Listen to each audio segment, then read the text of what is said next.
year reporting to unit owners. And I see so much that needs to be done here. I'm willing to be a member of the board so that I can effectively make change to better our community. What would I like to accomplish? I would like the International Village to look great. Clean, well-maintained, and structurally sound. Let's make it easy for realtors to sell units to good quality people. Let's make it easy for owners to recommend to their family and friends to buy in the village. I also want to develop a strategic plan, or roadmap if you will, to address the important structural issues that face the village. And that includes roof repairs, elevators, plumbing, and other major repairs that are required. I'm in the process of developing a 5-year plan to address these important structural issues. What should be done now? And I mean now. We need to paint the buildings and railings, paint the curbs and lines on the pavement, buy new loungers and chairs for the pool area, fix buckling carpets in the buildings, and clean up the tennis courts. This place needs to be presentable. It needs to pop in order to attract the interest of new buyers, and to elevate it to a level where we can get good people to come in here and buy. How can we pay for this work?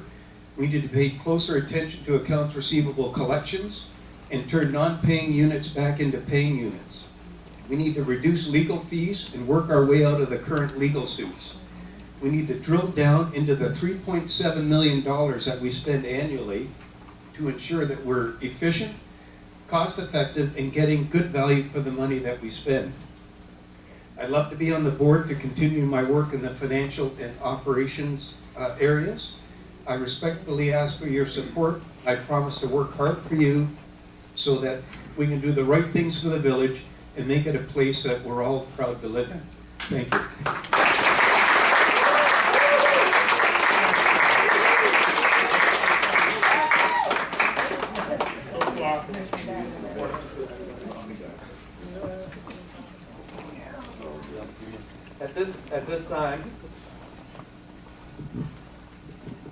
At this time, each of the candidates will have the opportunity, if they choose to take it, to ask one question of another candidate of his choice or her choice, not to exceed 1 minute.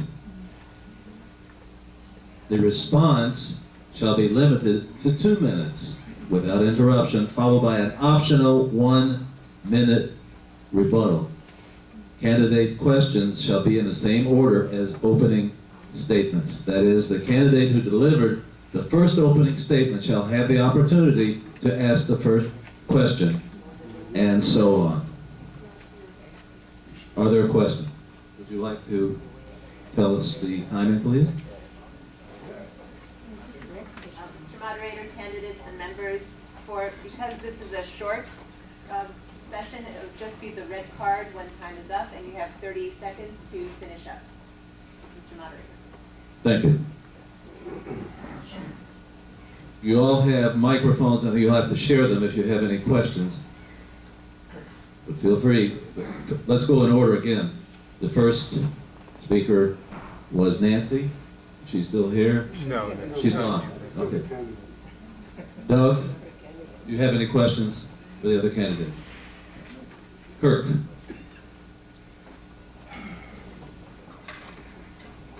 This is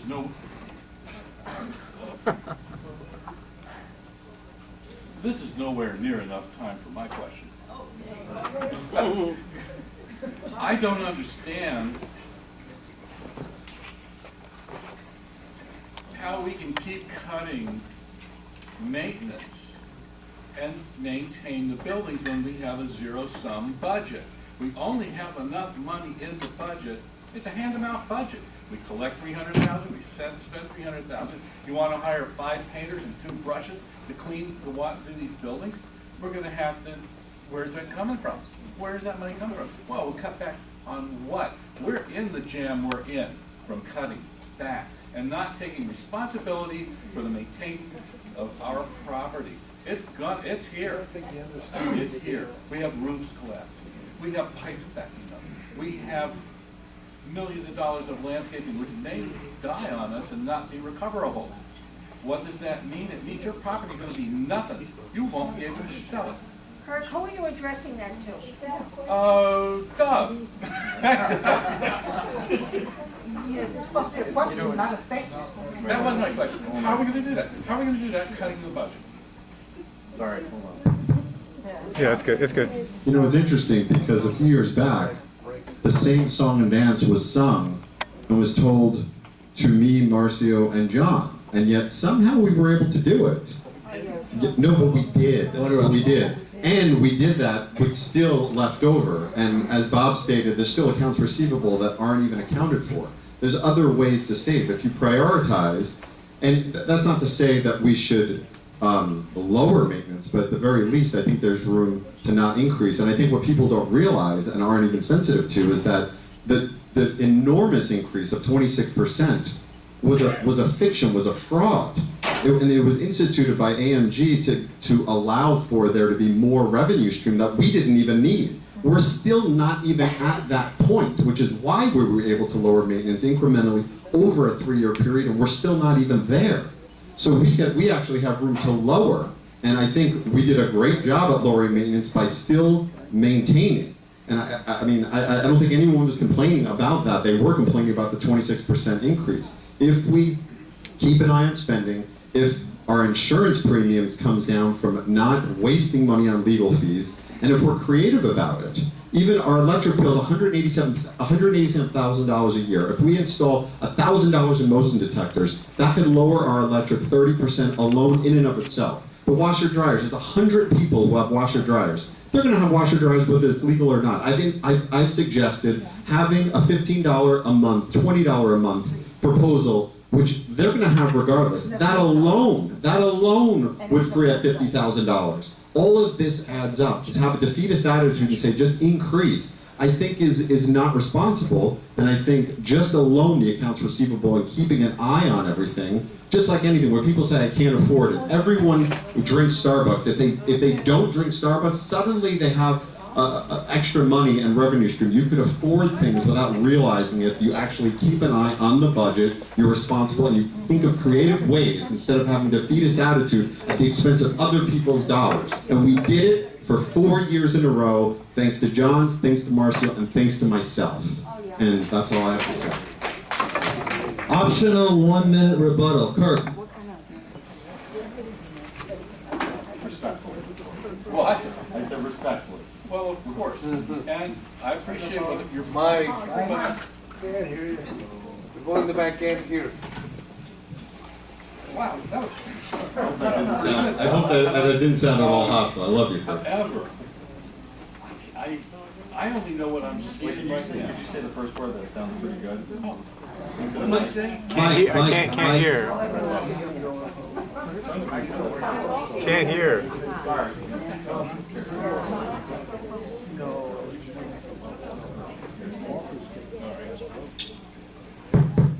That was pretty awesome, Doug. I don't agree with any of it, but it was pretty awesome. I'm only going by the things that are coming to me now. When we went out, when Campbell bailed on us, I was asked to go out and find some management companies to come in and take over. And in that time, I learned an awful lot working with Bob and with John and with Rabbit. And we really did form a pretty strong team, which I feel comfortable working with. What I'm seeing is deferred maintenance.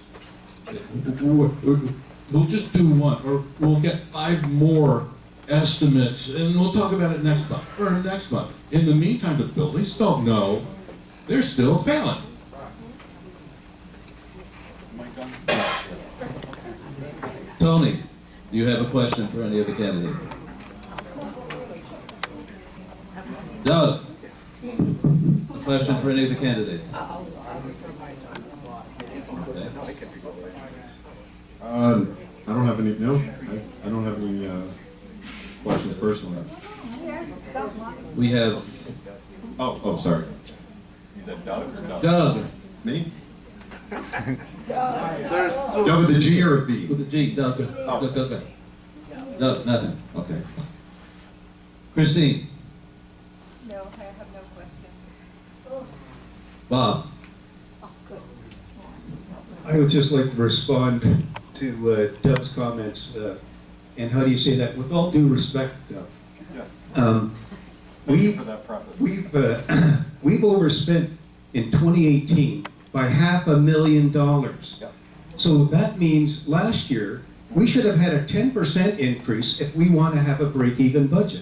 No, so, cutting it, like, we can't do this, we can't continue to do this. So, we need the money. It's not as if we're flagrantly spending it. I do believe we can do better, and we can, do some digging into some of the things that we're doing and be more efficient and effective. However, cutting or zero, it's not gonna work. And the 3% increase that we did put through, I don't know where you got your statistics from, but I actually checked The budget, in the I have it right here.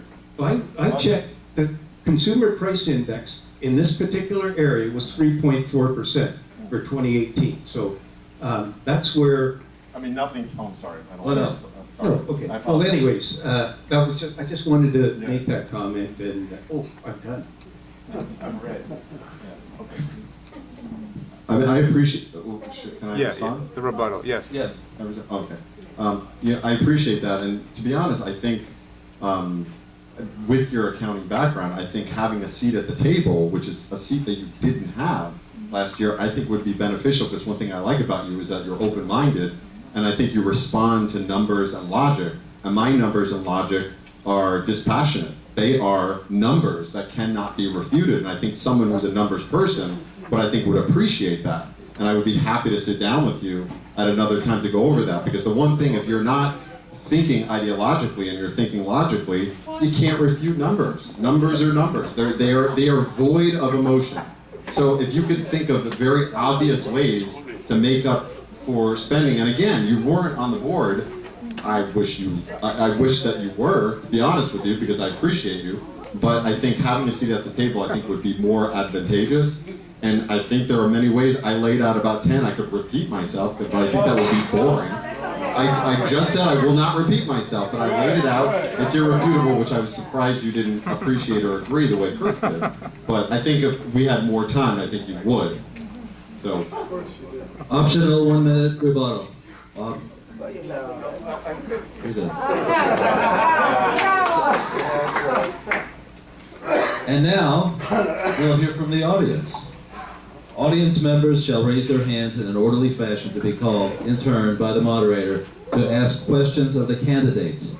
Membership questions not to exceed 1 minute may be asked directly to any of the candidates or to all candidates in general.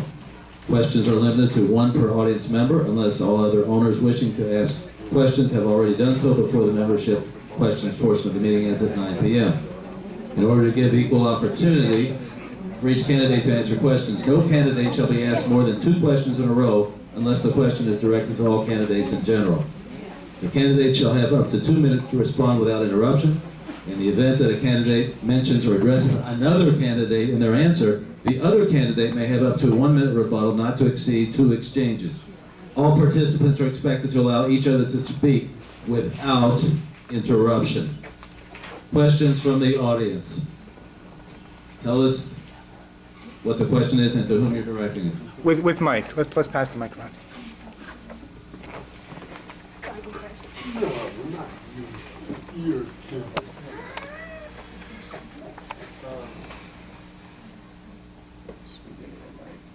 Okay. Question to 2 candidates. It's okay, right? The different questions. First question. You had a plan for a playground. I think that's a great idea, but what's your plan for paying for it? You're asking me, my name is Tony.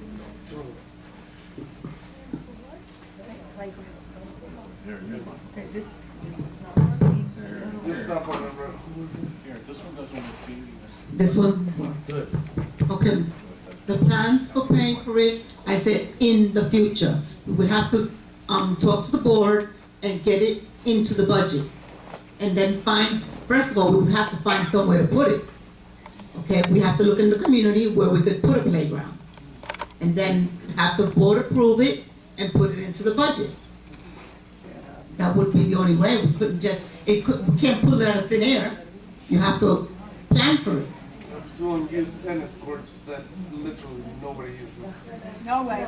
Okay, well, that's not true. That's not true because people do use those tennis courts. They don't use them every day and on an hourly basis, but people do use those tennis courts. Understood. And we need to consider the insurance. Yeah. Should And you have to, and on top of that, exactly what Kurt said, if we put playgrounds for the kids, we have to remember that we have an insurance liability on top of that. We can't just put a playground and not have insurance. We would have to go back to our insurance company and find out from our insurance company what the liability would be. Because if a child falls and breaks his arm or his leg or whatever, then we're liable. The community is liable. Remember that. Next. Second question is for. This is going into the future, yes. Let somebody else. Second question A Louis question, Louis is not here. No, Kurt. Sorry, what's for Kurt?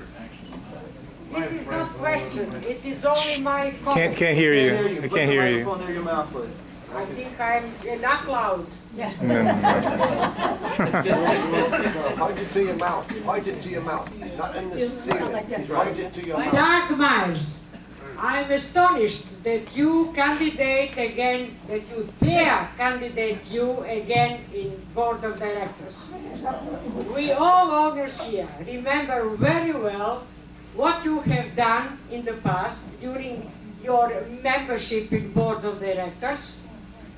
And we know all that you were punished, that you were prohibited 6 months to come in a clubhouse, to come and to the pool, and everything about it. I'm astonished that you dare to candidate yourself again. It's everything. Part of it, hold it. This is question and answer. We're not to be giving a speech preceding a question. Ask a question. You have any question, comment?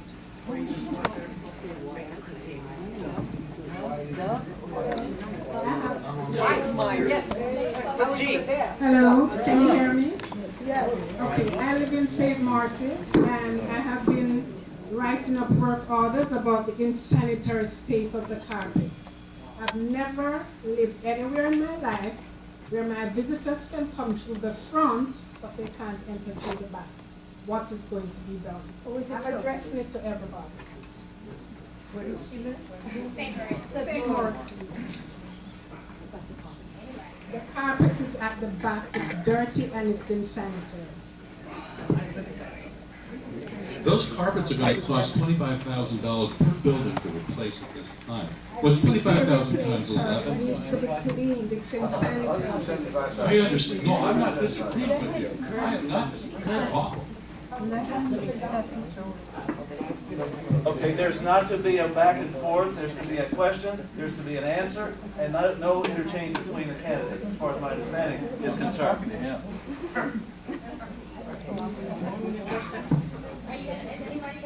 Yeah, I'll answer. Well, I'm trying.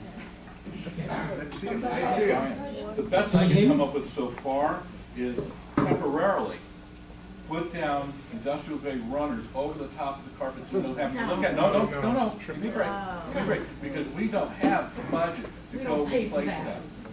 We don't have it, unless you want to raise maintenance, we don't have it.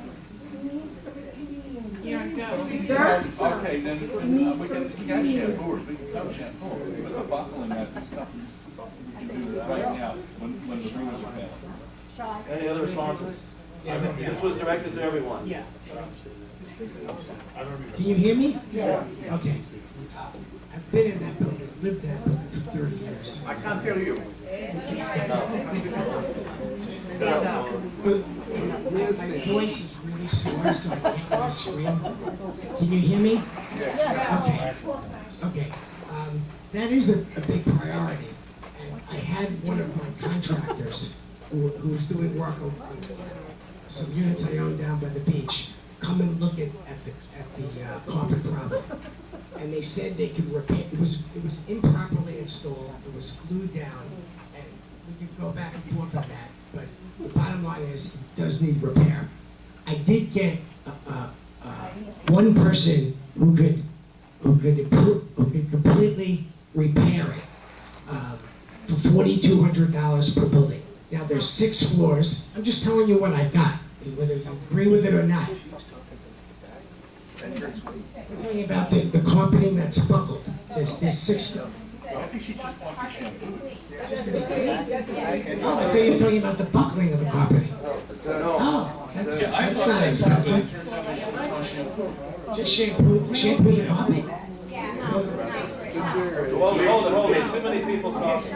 Okay. See, within, the question was of all of the candidates, all the candidates have a right, should they decide to respond. That's it for now. I have a question. I have a question to Doug. Hey Doug, how are you? Hi, Charlie. Good. Doug, unquestionably, you're the largest landlord here in the village. And it occurs to me that as a board member and as a landlord, your first priority obviously is to protect your investments. Unfortunately, that does cause a problem in my mind, is that a board member, you will many times come up with a vote for a project or a motion that could be called a conflict of interest. How are you going to handle that as a board member? Obviously, that's a very difficult question. So how do you handle not protecting your interest in lieu of protecting the overall interest of the village? Sure. That's a good question. Excellent question. I can only answer you this way. My interests are your interests. And the dozens of apartments that I have, I want to keep the cost down and I want to get the most bang for the buck. Keep in mind, guys, I physically live here. I could be living anywhere. I love this place. I've been here for the vast majority of my life. So I'm going to get the lowest prices for carpeting, for roofs, because that's what I do for a living. And they're going to be competing with other people who are they're going to be competing against each other for the best deal and the best price. Granted, not everybody is happy about either a maintenance increase or an assessment or what have you. But this is the bottom line. This is the real talk. As Bob said, you can't get blood out of a stone. If there's no money in the budget for A, B, C, and D, where is the money going to come from? So you cut as much fat as you can, which is going to be difficult because there's nowhere near, unless you go cut basic services, to do roofing and elevators and carpeting. It's just not there. So, to be honest, if the work has to be done, and in my strong opinion, over a lifetime of being in real estate, raising the maintenance is not an option, because that's going to automatically have prices go down in the village. As I said, and this isn't very popular, if it has to be done, and basic things actually do need to be done now,